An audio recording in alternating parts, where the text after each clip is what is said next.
কলাপাড়ায় অশ্লীল ও অনৈতিক ভিডিও সামাজিক যোগাযোগ মাধ্যমে ছড়িয়ে পড়ার ঘটনায় খেপুপাড়া বালিকা মাধ্যমিক বিদ্যালয়ের প্রধান শিক্ষক আনোয়ার হোসেনকে বরখাস্ত করা হয়েছে।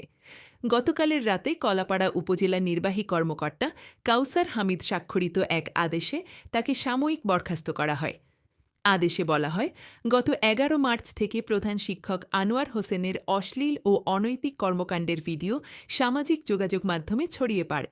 এতে সমাজের প্রচলিত শালীনতা, নৈতিকতা ও রুচিবোধে আঘাত লাগে এবং শিক্ষক শিক্ষার্থী সহ স্থানীয়দের মধ্যে বিরূপ প্রতিক্রিয়ার সৃষ্টি হয়।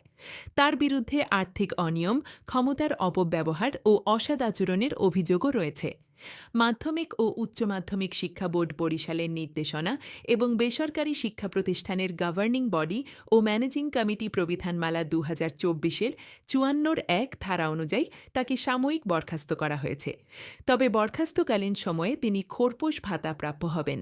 বরখাস্তকালীন সময়ে বিদ্যালয়ের জ্যেষ্ঠ সহকারী শিক্ষক ও ভারপ্রাপ্ত সহকারী প্রধান শিক্ষক মোহাম্মদ মহসিন রেজা ভারপ্রাপ্ত প্রধান শিক্ষক হিসেবে দায়িত্ব পালন করবেন।